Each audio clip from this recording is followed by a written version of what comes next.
Welcome to Evermore Love. Hey, heartstring pullers and story lovers. If this is your first time here, pull up a chair and make yourself at home in Evermore Love, the spot where we weave words into emotions that linger like a favorite melody. Tonight's tale. It's a real gut puncher. He cancels dinner for meeting, an emotional English story that'll have you laughing through tears and rooting for love's comeback. Think candlelit dreams dashed by a last-minute call, but with twists that remind us, true hearts find their way back. Snuggle in, dim the lights, and commit to watching every second. Your full views are the spark that keeps these stories alive. Oh, and we're inches from that 1K subscriber dream. If this hits your soul, tap subscribe, like, and share right now. Let's make it happen together and flood the channel with more magic. You with me? Deep breath, story time. In the bustling heart of Riverton, a city where skyscrapers kissed the clouds and the river murmured secrets under neon bridges, Nora Ellis had carved out a life of quiet elegance. At 28, she was a graphic designer with a flair for turning chaos into color. Her apartment a canvas of vibrant abstracts and potted ferns that thrived against all odds. Nora's hair fell in chestnut waves to her shoulders, framing a face dotted with freckles like scattered stars, and her green eyes held the depth of forgotten forests, always searching for beauty in the everyday. But lately, those eyes carried a shadow, a soft plea born from loving a man whose world spun faster than hers. That man was Julian Reyes, 31, a rising star in finance at a firm that devoured dreams for breakfast. Tall and broad-shouldered with olive skin, a jawline sharp as his tailored suits, and dark eyes that smoldered like embers, Julian moved through life with the confidence of someone who'd built his empire from whispers and spreadsheets. They met 2 years ago at a rooftop gala, rain threatening the skyline as jazz notes tangled with laughter. Nora, sketching the crowd on a napkin, caught his eye when she laughed at her own doodle, a lopsided heart pierced by an arrow. "That's me," he'd said, sliding onto the stool beside her. His voice a warm rumble over the saxophone's wail. "Chasing what I can't quite pin down." From that night, their love unfolded like a well-loved book. Lazy brunches in bed with croissants flaking onto sheets, her head on his chest as he read market reports aloud in mock seriousness. Sunset walks along the river, where he'd spin her under iron bridges, her sundress swirling like petals in wind. Julian called her "me lose," my light, because she illuminated the corners his ambition left dark. Nora felt it too. A romance that pulsed with promise, whispered "I love yous" in crowded elevators, surprise notes tucked into her laptop bag quoting Neruda. They dreamed of a future beyond the city's grind, a cottage by the sea, weekends untethered from alarms. But ambition, that sly thief, began to steal their moments. Julian's promotions came swift, each one a ladder rung higher, but laced with longer hours and cancelled plans.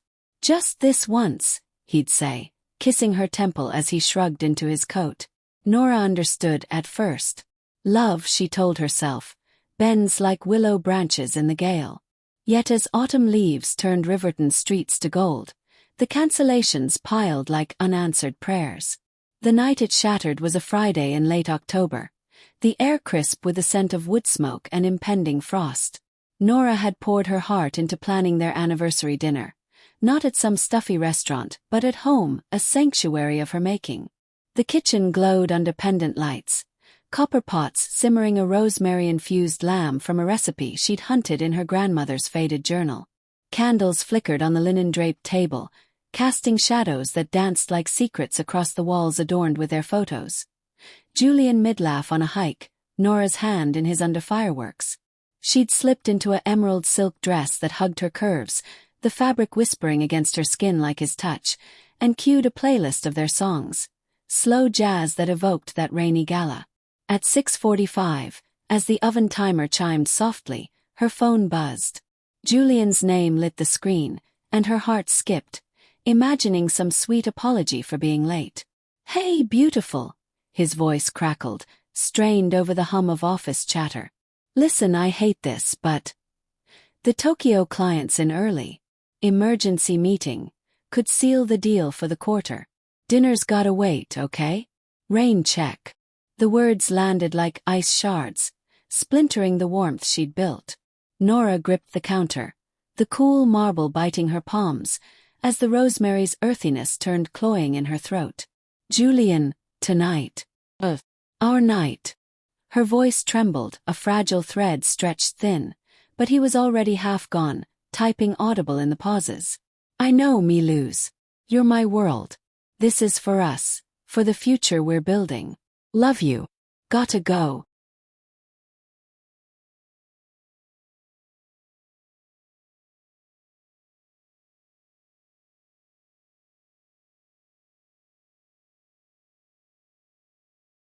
The line went dead, and so did something in her chest. A quiet snap like a twig underfoot. Tears blurred the candle flames into hazy orbs, and she sank to the floor, silk pooling around her like spilled dreams. Why did his us always come second to boardrooms and bottom lines? Memories flooded. The weekend in the mountains he'd bailed on for a pitch. Her birthday brunch swapped for a flight delay. Each time she'd smiled, pasted on understanding, but tonight the dam broke. Sobs racked her, raw and unrelenting, the playlist mocking her with At Last, as rain began to patter against the windows, mirroring the storm inside. Hours blurred in a haze of wine and wilted garnishes. By midnight, the lamb congealed untouched, candles guttered to wax tears. Nora curled on the couch, phone clutched like a lifeline, scrolling old texts. His can't wait to hold you from last week, now a hollow echo. Doubt crept in, cold and insidious. Was she enough? Did her light flicker too dim against his rising sun? Sleep claimed her fitfully. Dreams tangled with accusations and empty chairs. Dawn crept in gray and unforgiving, the city awakening to honks and steam from street vendors. Julian returned at 7 a.m., tie askew, stubble shadowing his jaw, eyes bloodshot from fluorescent nights. He found her in the kitchen, mechanically scraping plates, dress rumpled, face a map of dried salt tracks. Nora! His voice broke, bag dropping with a thud as he crossed the room in 3 strides, arms enveloping her. She stiffened at first, then melted against him, the familiar scent of his cologne, sandalwood and citrus, stirring a fresh wave of ache. I'm sorry, he whispered into her hair, holding her as if she might dissolve. The meeting. It went well, but God, it wasn't worth this. I saw your face in every slide, every handshake. What have I done? They sank to the floor together, backs against cabinets, her head on his shoulder as tears renewed their pact.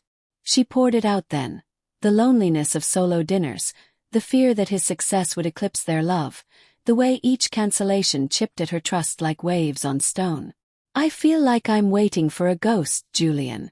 The man I fell for danced in the rain, not hid in spreadsheets. His own confession tumbled forth, voice hoarse with regret. The pressure from his father, an immigrant who'd sacrificed everything for this path. The terror of failing, of not providing the life he promised her. You're not second, me lose. You're the reason I climb. But I've been blind, chasing shadows instead of you. Heartfelt apologies wove into silences, hands intertwined, fingers tracing scars both seen and unseen. By noon, sunlight pierced the clouds, gilding the river view, and they talked until words ran dry. Plans for boundaries, date nights etched in ink, therapy sessions to unpack the weights they carried alone. Challenges lingered, of course. The weeks that followed were a tightrope. Julian negotiating flexible hours, Nora voicing hurts before they festered. A late-night call from work tested them, another emergency. But he silenced it, turning to her instead, their bodies finding solace in the dark, whispers turning to kisses that mended fractures. Romance reignited in small flames. Surprise lunches in the park, where he'd unpack picnics with her favorites. Fresh berries and brie. Evenings sketching together, her colors bleeding into his ledgers. The true turning point came a month later, on a snowy December eve. Julian had cleared his calendar. No ifs, no meetings, transforming their apartment into a winter wonderland. Garland draped the mantel, fairy lights twinkled like captured stars, and the table groaned under recreated dishes from that fateful night. Lamb reborn, tender and spiced, paired with a vintage red that warmed like his gaze. He stood at the door when she returned from a client pitch, snowflakes melting in her hair, wearing a simple red coat that made her eyes blaze. Dropping to one knee amid the glow, he held a ring, platinum with an emerald heart echoing her gaze. Nora Ellis, you are my light, my anchor, my everything. I cancelled the world for you tonight, and I'll do it every night. Marry me. Let's build that future side by side, no more shadows. Tears of joy cascaded, her yes a breathless vow as she pulled him up, their kiss sealing promises amid laughter and sobs. The dinner unfolded like a dream, forks clinking, stories flowing, bodies close under the lights. Later, tangled in sheets scented with pine and passion, she traced his brow. We made it through the storm, she murmured. He smiled, that gala grin reborn. Because of you me lose. Always you. In the years that bloomed from that night, a wedding under spring blossoms, a home filled with laughter and late-night feeds for their wide-eyed son, their love proved resilient, a tapestry woven from trials and triumphs. Julian learned balance, Nora her voice, and together, they discovered that true romance isn't flawless. It's the fierce choice to show up every time. Oh friends, if he cancels dinner for meeting tugged at your heartstrings and left you believing in second chances, do us a solid and subscribe to Evermore Love right now. We're crafting more stories just like this to feed your soul. Your likes, comments, and shares, they're the heartbeat of this channel. Tell me in the comments, ever had a love hiccup that turned into your greatest strength? Let's chase that 1K together and keep the emotions rolling. Watch till the credits, always, it fuels the fire. Sweet dreams and love boldly till next time.